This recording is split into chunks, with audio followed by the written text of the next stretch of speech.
malam adalah 10.000 uset. Jumlah ini cukup untuk membeli satu rumah. Nama gadis ini adalah Vivian. Kemarin masih gadis biasa di jalanan. Uangnya bahkan tidak cukup untuk membayar sewa. Bagaimana bisa berkencan dengan bos yang lagi kurang kesayangan ini? Ceritanya dimulai 1 hari yang lalu. Ed salah jalan. Setelah Vivian melihat Ed, dia berlari ke pertengkaran. Tidak pernah berpikir bahwa Ed hanya ingin menanyakan arah.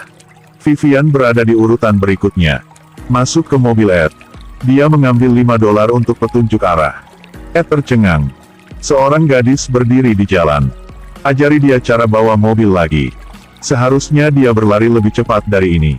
Ed sangat tertarik pada gadis ini. Vivian berkata, "Saya mengemudi lebih baik dari Anda." Ed sangat penasaran. Harus mengubah tempat untuk Vivian. Vivian memanipulasi dengan mahir, menekan gas. Mobil melaju sangat cepat. Vivian tidak lupa mengajari Ed tentang pengetahuannya tentang mobil. Ed tanya, "Berapa harga Anda biasanya?"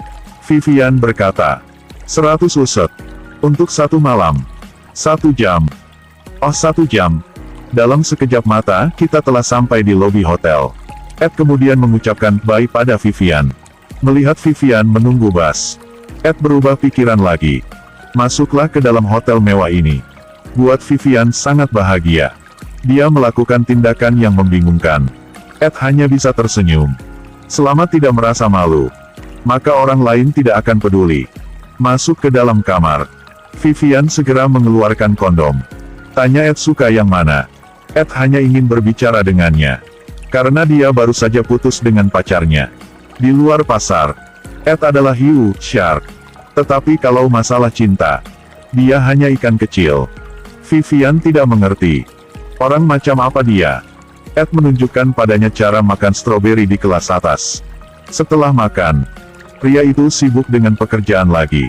Dan Vivian senang menonton film. Dunia dua orang ini benar-benar sangat berbeda.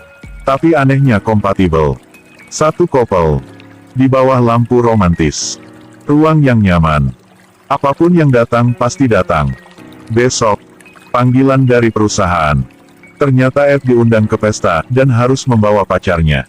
Melihat Vivian bernyanyi dengan gembira di bak mandi, Ed segera melihat orang yang akan menemaninya ke pesta. Dalam kehidupan Ed, dia belum pernah bertemu gadis hiperaktif seperti Vivian. Ed membuat penawaran dengan Vivian. Keduanya setuju untuk kesepakatan $3.000 dan seminggu berkencan. Vivian sangat senang. Biaya sewa rumah dan biaya hidup sudah ada. Dan dia tetap bisa menginap di hotel bintang 5 ini. Semuanya seperti mimpi. Punya uang tapi masih belum bisa belanja. Gadis ini membawa sekantong uang. Tapi tidak bisa membeli jas selamanya. Seorang karyawan toko mode kelas atas. Melihat penampilan Vivian. Sikap yang sangat tidak menyenangkan. Itu sangat mahal. Saya bilang saya punya uang. Kurasa tidak ada apa-apa untukmu di sini. Kamu jelas memasuki tempat yang salah, silakan pergi. Hidup selalu tidak adil. Vivian kehilangan minat. Dia dengan sedih kembali ke hotel. Setelah itu, manajer hotel mengundang dia ke kantor. Setelah mendengar bahwa dia adalah pacar Ed, dia dengan lembut meminta izin untuk membantu Vivian memilih pakaian yang tepat. Kata-katanya menyentuh Vivian. Vivian segera menarik uangnya. Lalu ceritakan padaku apa yang terjadi hari ini. Manajer mengangkat telepon. Hubungi toko pakaian. Untuk membantu Vivian dengan masalah gaun pesta. Dan dengan antusias mengajarinya bagaimana berperilanya saat makan. Setelah Ed melihat Vivian, dia membeku selama 3 detik. Setelah pesta mereka kembali ke hotel. Vivian melihat Ed sangat sedih. Ed mengira dia hanya seseorang yang hanya tahu bagaimana mengalahkan orang lain untuk menghasilkan uang. Saya selalu menggunakan cara untuk menjatuhkan orang lain untuk menghasilkan uang. Lalu dia meninggalkan ruangan. Ed ingin menyendiri untuk sementara waktu. Melihat Ed jam 3 pagi dan masih belum kembali. Vivian memakai piyama untuk menemukannya. Dia pergi ke Ed dan berkata, dia sendirian di kamar, sangat kesepian. Setelah membiarkan semua staf keluar, dia menyandarkan kepalanya pada Vivian. Saat Ed hendak memeluk dan mencium Vivian, dia menghindar lagi. Perasaan Vivian sangat campur aduk sekarang. Besok, setelah Ed mengetahui tentang Vivian kemarin, dia membawanya berbelanja sendiri. Ed dengan antusias membimbingnya tentang cara memilih pakaian. Vivian bahagia lagi. Untuk pertama kalinya dia merasa seperti putri kaya. Vivian sangat senang. Sekarang dari seorang gadis yang berdiri di jalan mengenakan pakaian terbuka, menjadi wanita berkelas lagi.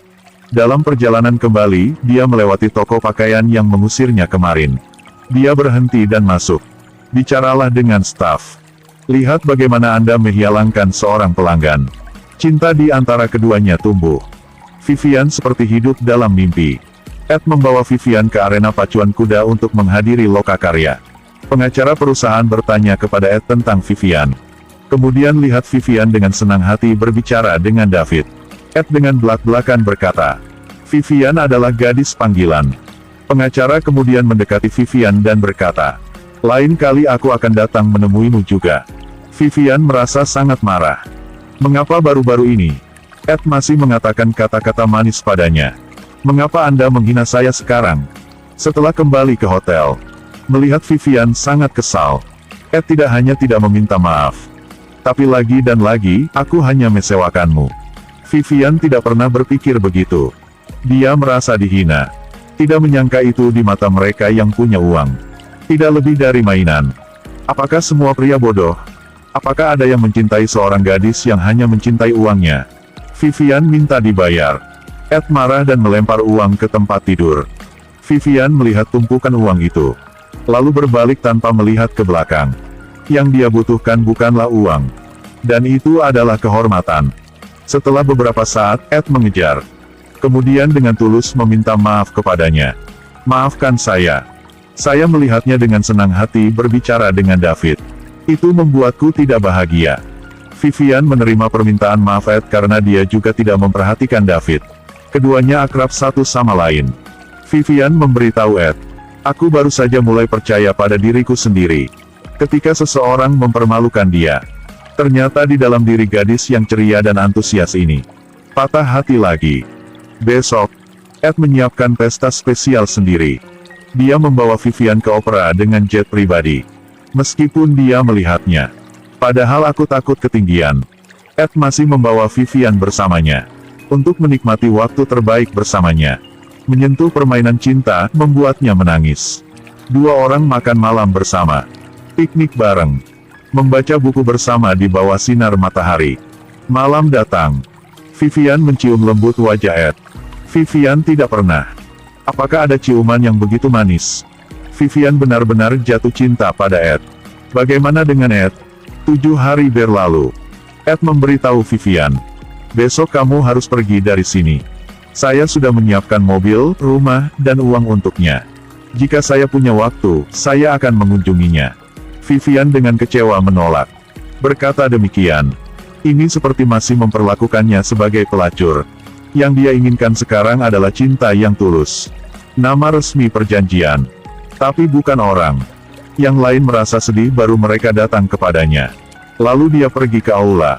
Ucapkan selamat tinggal kepada manajer yang baik hati. Ketika dia pergi, dia masih memegang beberapa harapan. Dia terus melihat ke belakang.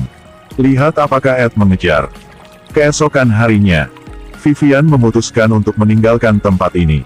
Dia terus pergi ke sekolah. Lupakan pekerjaan saat ini. Pada waktu bersamaan, Ed juga dalam proses check-out dari hotel. Pada titik ini manajer berkata kepada Ed, apakah kamu yakin kamu tidak menyesal menyerah pada gadis cantik seperti itu? Setelah mendengarkan kalimat itu, Ed akhirnya menemukan jawabannya. Dia masih belum lupa. Gadis itu. Dia membawa bunga menunggu di bawah. Meski takut ketinggian, tapi kemudian Ed masih berhasil memanjat. Seperti pahlawan yang mencoba menyelamatkan sang putri. Ini dia detail film romantis 30 tahun yang lalu. Pernah menyerbu dunia. Telah meyakinkan banyak penonton setia. Dari garis film romantis pada waktu itu. Melalui kecerdikan dalam membangun karakter. Film ini menggambarkan perspektif khusus tentang cinta. Film hari ini berakhir. Sampai jumpa di film-film selanjutnya.